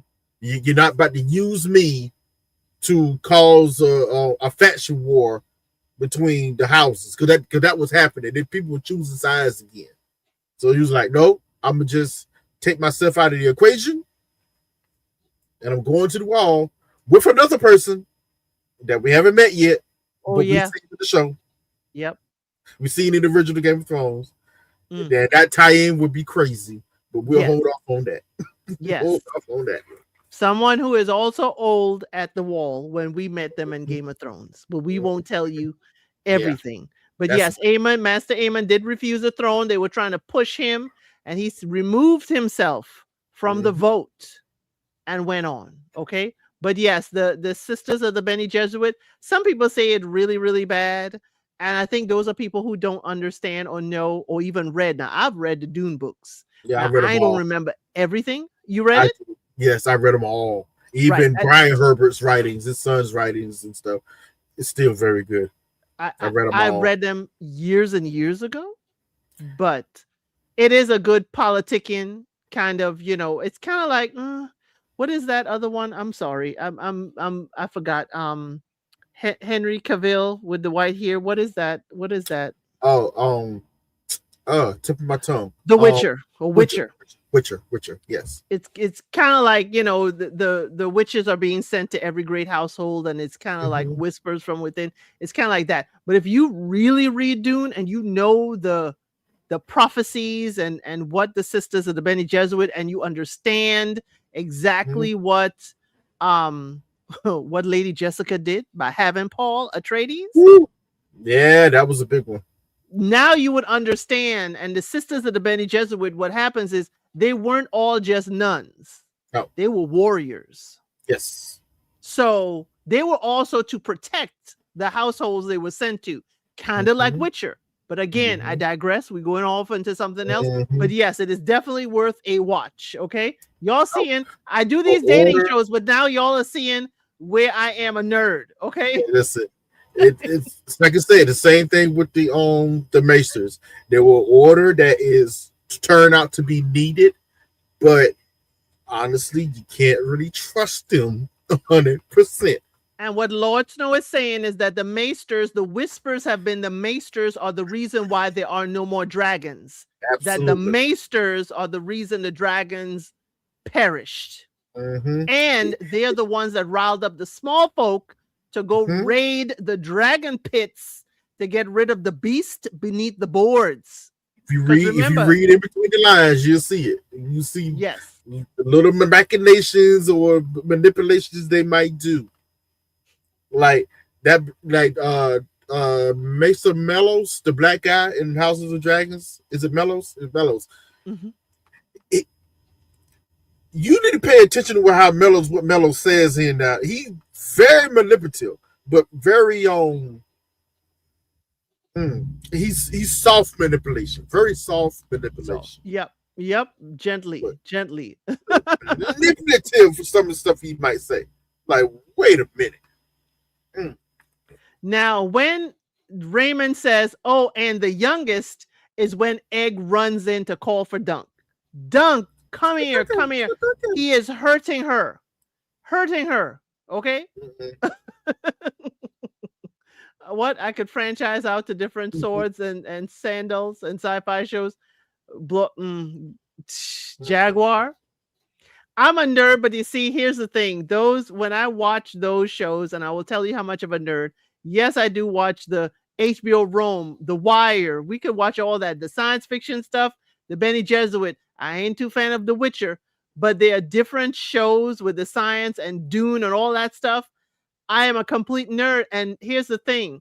I respect everybody's opinion. Like Trey and I are sitting here. I respect everybody's, thought process, because Trey and I see what the seer told Egg in two different ways, and we can talk about it. But when you get into the world of sci-fi, some people just don't respect other people's opinions. And that's why I kind of keep my opinions on my sci-fi to myself, because we could also go into Predator versus Alien. We could have those dissecting. We could dissect that too. Let's get it. But the thing is, we have to also, we'll probably do that, Trey. We'll do a franchise breakdown of Predator and Alien, because I love Prey. It has reinvigorated, my desire to watch that. But the again, Predator movie was amazing. Right. Absolutely amazing. And also, I hate to tell y'all too, the Alien series, what they're trying to do with it. It's smart. That series? It's smart. Real smart. To bring other aliens other than the alien that they found.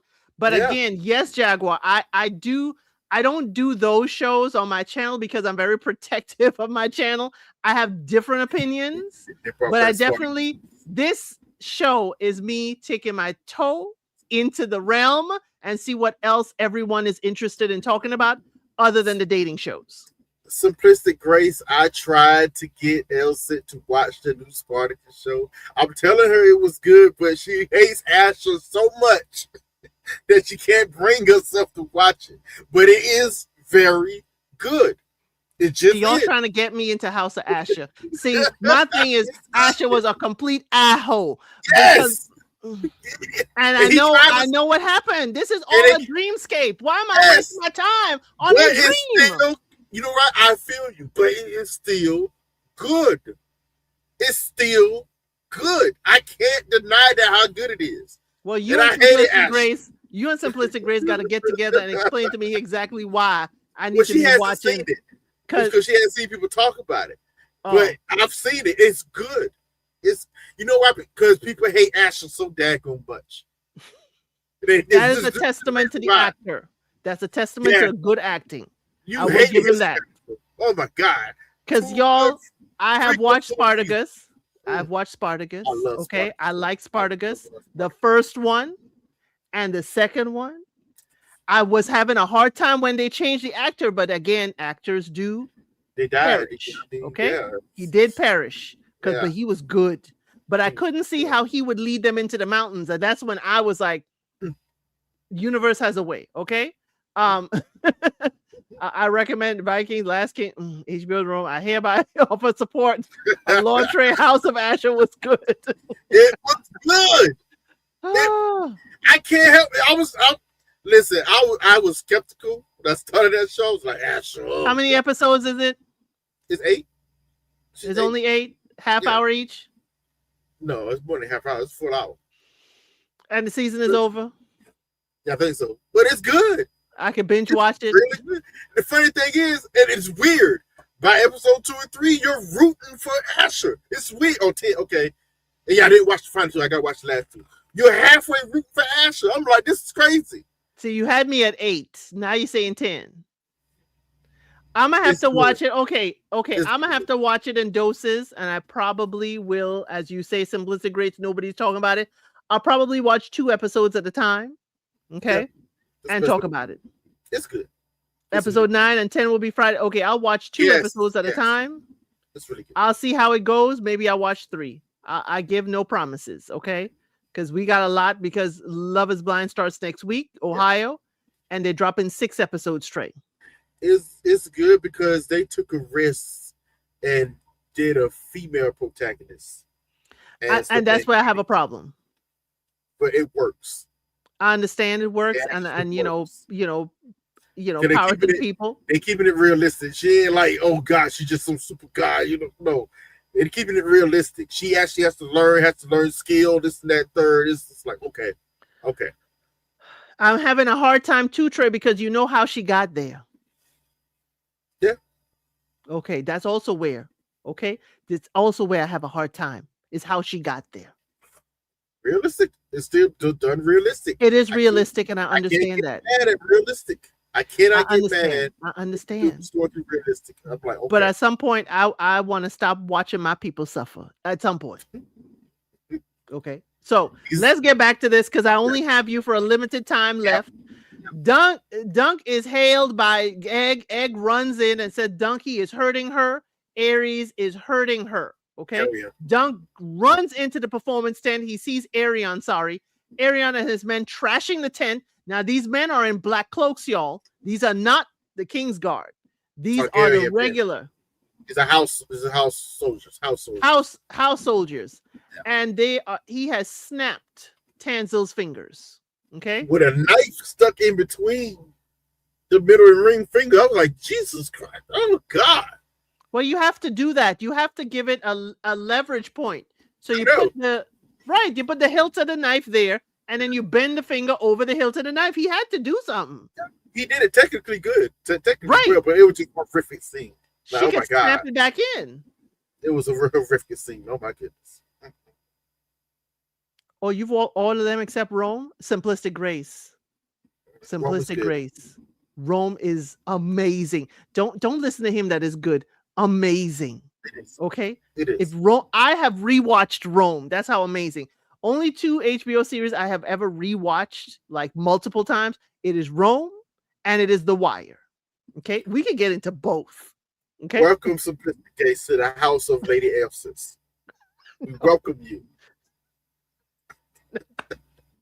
Because this house we're gonna be drinking cider. I ain't mad at that. Anyway, so Dunk snatches Arion and slaps him in the face a couple times, threw him off the stage. Okay. Arion reaches for his dagger and Dunk kicks him in the chest while 2 guardsmen are holding him on each arm. He still manages to get his foot in Arion's chest and kick him down. Now, here's the thing, y'all. You are not allowed to strike, anyone of royal blood. Okay, Prince of the realm. Prince of the realm. You can lose the appendage in which you struck them with. And Dunk just struck him with hand and foot. Mm-hmm. Okay. So, Arion says, "Why do you throw your life away for this whore?" Okay, scarcely worth it. She's a traitor, and a dragon ought never lose. But y'all, the play is actually true to the story. The play is actually a historical fact, but Arion don't want to see that. A dragon never falls, and it ain't gonna happen under my watch. He says, "Hey, Dunk," he don't know his name. I'm just telling you for reference purposes. You have loosened one of my teeth, and so we will start by removing all of yours. About the curve stomp that man. 4 men jumped Dunk because the 2 holding him down, he was getting away. A 3rd jumped in, then a 4th had to hold him, and hold him down, and they put him to bite on the top of the stairs of the playhouse. What they were going to do is just, gently notch his head into the boards, okay, to lose his teeth. So Egg runs in, now Raymond right behind him. Yeah, Okay. with a sword. Egg runs in and he says, "Don't touch him. Don't touch him. Don't touch him." Stefan was there. He showed up Stefan too. was right behind. Yes, Stefan was there as well. And that's going to be important, y'all. Okay. Stefan and Raymond going to be important. I need y'all to pay attention to them. So Dunk said, "You stupid boy, hold your tongue or they will hurt you." And Egg says, won't. "No, they won't. If they do, they will answer to my father." He says, "Let go of him." And Egg calls the guards by name. "Wait, Yorkel, let him go." That's why your name is Yorkel. The heck? Why is your name Yorkel? But we're going to let it go. Now, right. Girl, are we watching Wire, Lovecraft Country, or The Watchmen? I will rewatch The Wire and Lovecraft Country with you. Because I'm sure there's some parts of Lovecraft Country you didn't notice that I did. I'm talking absence. We ladies noticed a lot. Okay. So Arian turns around and realizes, "You impotent little rats. What happened to your hair?" "I cut it off, brother. I didn't want to look like you." Everyone is staring at Egg. Everyone is looking at funny. Because with different expressions. Because Arian is looking at him like, "Oh, little brother, I see you have a little get up. You've been playing around out here." Everyone else is looking at him in horror. Dunk is looking at Egg in horror and disappointment because who are you? Who have I been hanging with? Is it all a lie? Lied to me. And Egg is staring at Dunk to be like, please, like, give me a chance to talk to you later.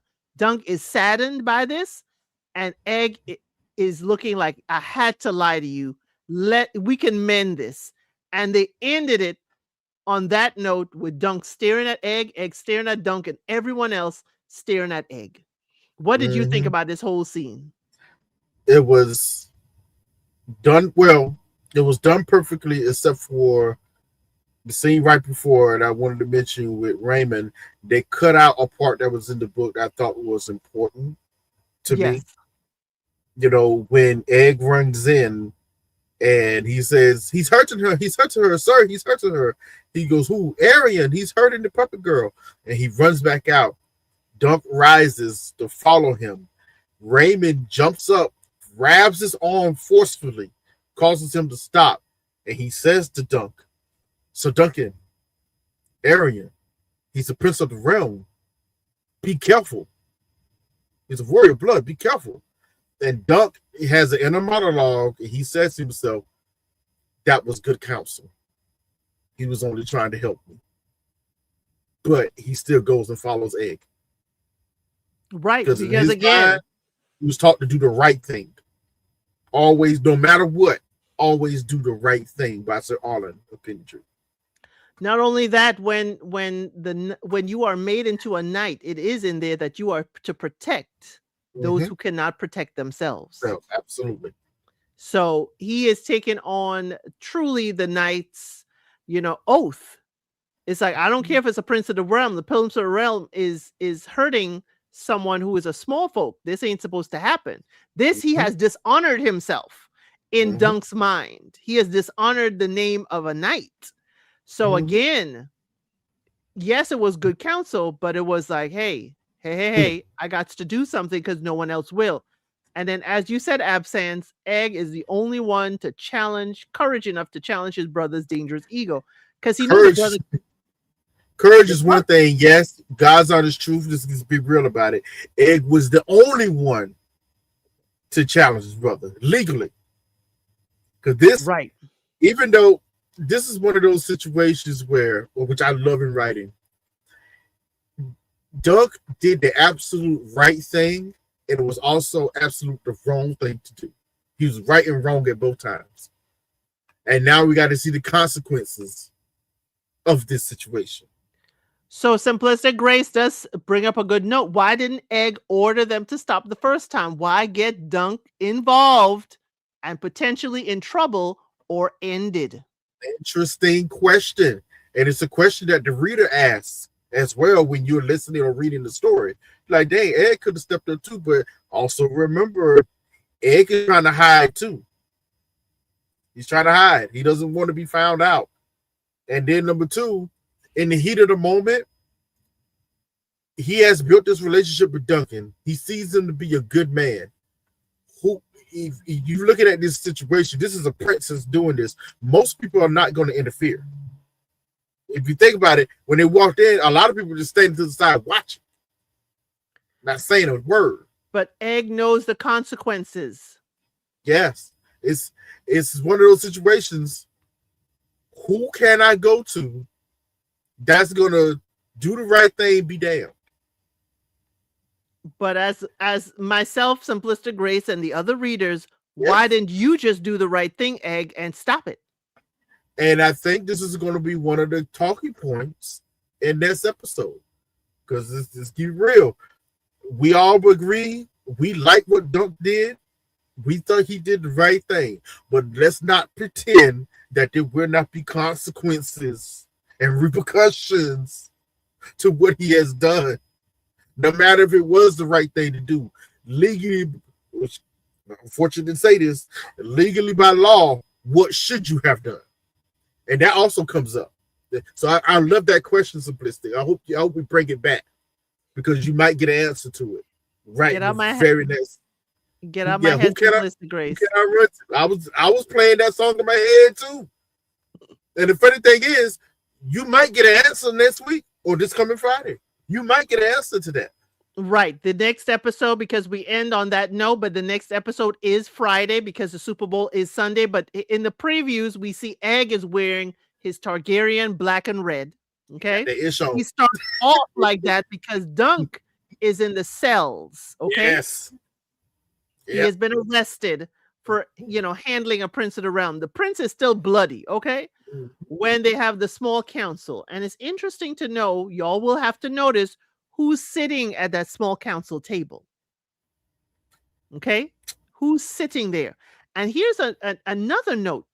Who knows about small council matters and who doesn't? Because, Magar is the hand of the king. Not Magar. Baelor is. Baelor, sorry, is the hand of the king. But Magar don't know what the choices are for, you either go into trial by combat, that's what I was trying to go for, or a test of the seven. And you will have to figure out why the choice was made. Yeah, that's also where we have to get to that, because that whole conversation is fascinating to me in the book. So I want to see how they're going to handle it in the show. Because to me in the book, it was so fascinating of what Baelor was specifically asking and telling Dunk in that book. It was like, okay, because this is a much deeper situation than what you think it is. I'm sorry, Jaguar. He's no longer Egg. Yeah, he's Aegon. He Aegon now. It's little Aegon right here. Hey, little Aegon is on the scene right now. But yeah, this is a problem. This is a huge problem for multiple reasons. And we're going to get a lot of them in this next episode of why. It's not that this is not just that simple anymore. Jaguar, here's the thing. When is the last time his father did joust? Who's studying the religion of the seven? Who's studying that? Again, Maekar doesn't know about the trial of the seven. And that's his father. When is the last trial of the seven that they ever had?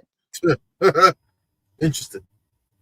Yeah, there's a lot that's going to be coming. Has it ever been invoked? Right, because it's usually a trial by combat. You all heard it. Game of Thrones. Tyrion said, there's different trials combat. There's different trials Right. by The combat. different trials by combat. He wanted trial by combat, and Oberon said, I will be your champion. Now, that is one of my favorite scenes. I will be Yeah, your champion. yeah. Because I love the actor It's too. it's interesting. Who was it? Somebody asked a question. Uh-oh. Damn it, I can't. The Did thing Egg won't fear slide. his brother? No. Yes. Did Egg fear his brother? I'll answer that straight up by saying this. Right? We, I don't know if they're going to add it in because this is a story probably for next season, but we probably, being that we're getting this now, we probably won't get it. So I'll just say this. Arian is truly cruel. He once told Egg that he felt like he had too many brothers, so he put a knife in between his legs when he was a boy, like many years before he was a little boy, and say he's going to make him a little sister out of him and then marry him. Now this is madness. Y'all want to have a conversation about what madness actually looks like? Arion, because they set it up. They told you, Raymond told you, as long as his father's around, Makar is around, oh, he's the image of chivalry. He knows Right. not to get into trouble.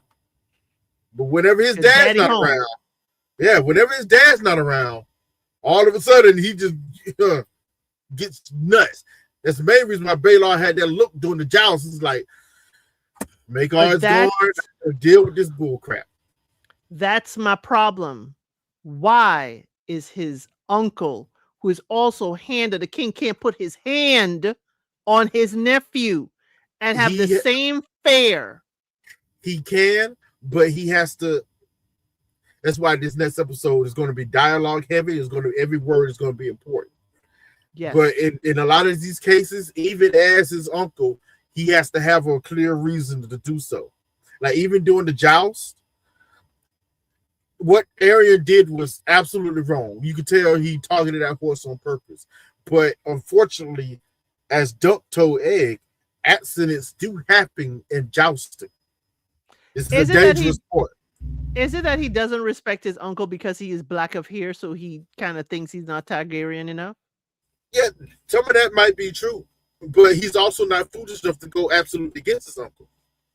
But when you are able and you are willing to act a fool in front of your uncle, you more fear your daddy than your uncle, who is the hand, who has more power. That's where I'm getting the power, the dynamic off on who he fears. He doesn't fear his dad. I think what the thing is, he knows he's going to have his dad's protection. That's why he acts the gracious prince in front of his father.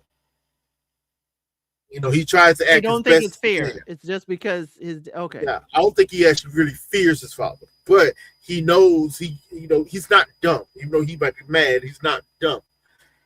He can't keep doing all of this and nothing like happened to him. But so as long as your daddy around and your daddy think that you can do nothing wrong, your dad is going to protect you until it's put in front of your face. Like, no, he's a problem.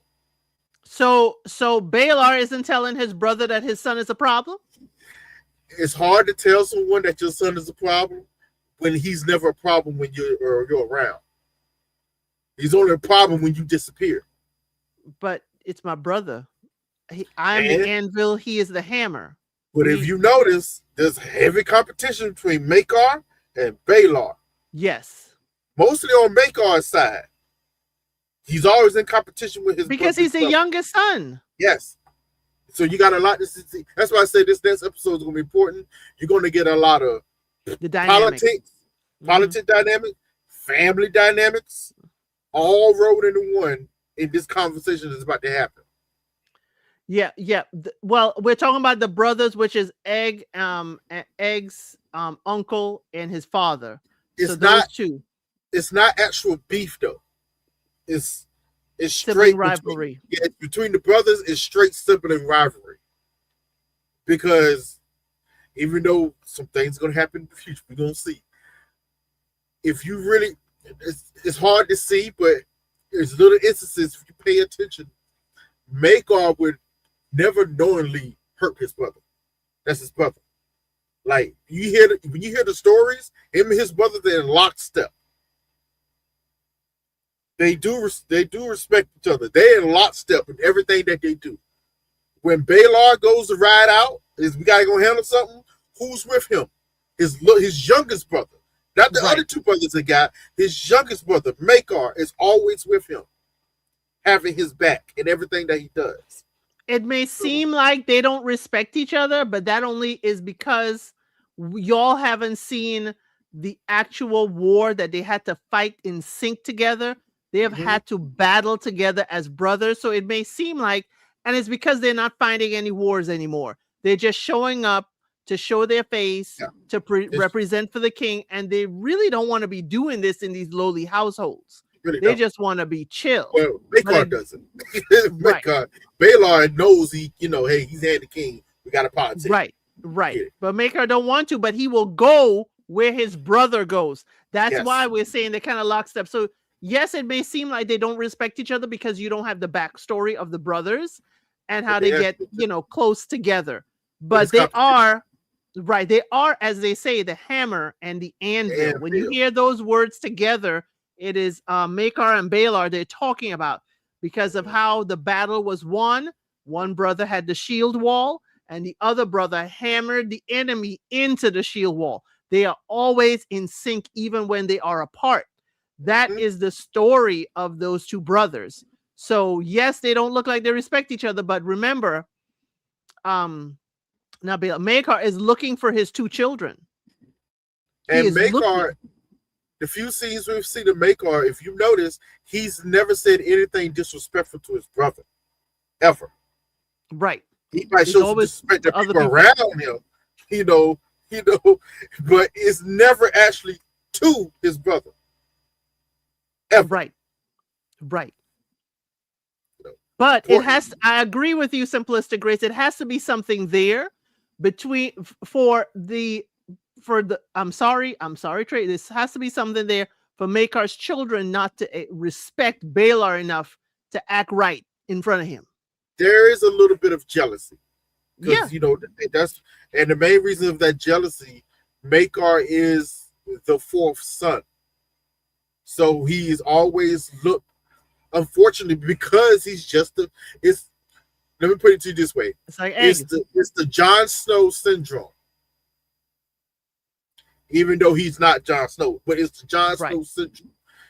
Because he's the fourth son of the king, he is looked as less than. He can't really inherit anything. He's always going to look down in the totem pole. But but it's weird some of the deeds that he does, and as a military commander, he's one of the most capable in the Seven Kingdoms with Balar. Balar is the first. right. And though Balar may seem chill and relaxed and whatever, he is a formidable warrior. So Yes, the thing that is kind of like Balar's line, his children are going to inherit. yes, not That's the Makar. line of succession. Yes, And not Makar. Balar's is just at the very, very bottom. Okay. Kind of like Damon and Yes, and Viserys. Yeah. yes, yes. Even though this show tried to change it otherwise, Damon loved his brother. Period. The greatest encapsulation I could put that when Lord Corliss at the end of that first season. Well, no, not the but end of the second or third episode of the first season. When Lord Corliss was having a conversation with Damon about going to the Stepstones, Lord Corliss said some disparaging remarks about Viserys. Damon said, I may talk about my brother as I will. You will not. Okay? That is exactly it. That so again, we see another layer of George R. R. Martin about brother dynamics, brother relationships, and that's why we love these shows, and that's why Trey and I are here to try and get you to see all the layers and how the things come in. Yes, a lot of people got to A go lot. for Egg to inherit, and that is the journey Yes. we are on. And Baylor has two sons. We see Valar here. He has another son as well. Yes. That's going to be Don't after forget, Valar too. it's Balar's line, and as you said, he has two sons. Mhm. Then there are And two then, other brothers with yeah, children. two other brothers. They Two others. are Egg. Let's put it this way: Egg is 11th in line to the throne. Way down. Some bad stuff happens. Well, 11th. some bad, some unfortunate. Some of it was just unfortunate.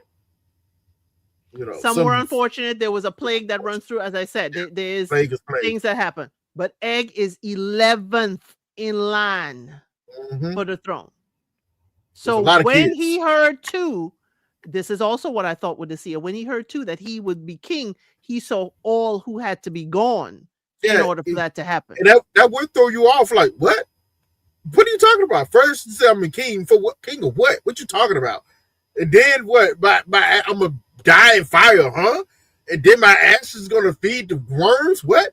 And what? And then on top of that, people gonna hate me? What did I do? Right. You know, I love you know the what I people. mean? You know what I mean? What did I do? I married the second prettiest daughter. What did I So do? y'all, Yeah, that's what we're trying to bring here. Trey, I want to thank you so much for being here. I love We being here. had a wonderful time again, y'all. We will be back here next week, Wednesday, covering the episode that is going to drop on Friday. I'll see what I could do. If you look out for my posts, I'll put a post out, members. If I can watch it with you, I'll probably put a post out as to when I'm going to watch it, and that way we can watch it together. Remember, we have a hangout spot. You just click the link, join the room, and we could all watch it together. Okay. So thank you so much, Trey. Is there anything else you want to tell the people? Absence. Don't let the show version of Damon affect your look at him. Because yes, they have ruined his character. Because this is not the Damon that I want. That was in the books and that we wanted to see. This I don't know what they done did to this guy. This, Uh, Sir, but we're covering A Night of the Seven Kingdoms. yeah, I know. But she said so. I got triggered. I was like, what? I know you got It's triggered. it's weird because he's actually my favorite character of all George R. R. Martin's writings because he's so complicated, complicit. He's an interesting character in the books, and there's a reason why he's George R. R. Martin's favorite character of all his characters that he wrote. He's his favorite. Should tell you something. This show version, mm, Mm. uh, Well, y'all, yeah, thank you for being here. Definitely Friday. Look out for we do have our unscripted. That is where you get to decide what we talk about. Friday also is Ready to Love at 7:45. Saturday is RuPaul's Drag Race. Sunday, Married at First Sight Australia. The first 4 episodes, I'm covering it with JR from the UK. Monday is Messy Member Monday. And Tuesday is Ready to Love. We're going deep dive into part 2 of the reunion right here. I'm usually on at 5:05 p.m. each day that I'm here. But all my lives for this week, well, till the weekend, are already there. You could certainly click on the notification, except for Sunday. I am definitely on at about 5 p.m. and the Ready to Love live watch is 7:45 p.m. EST. But thank y'all so much. Thank you for being here. And like I always say, I'll see you on the next one.